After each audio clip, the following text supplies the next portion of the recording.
তবে ইনি ভগবান। তিনি ছুটতে ছুটতে এসে ভগবানের চরণ দুখানি জড়িয়ে ধরে বললেন, হে কৃষ্ণ, হে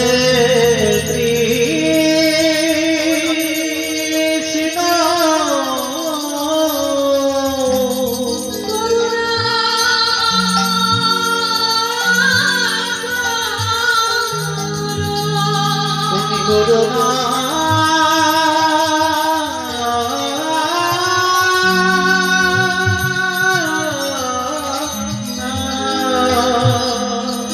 করুণা করো। ভগবান বললেন, তুমি নিজের পিতাকে পরীক্ষা করো।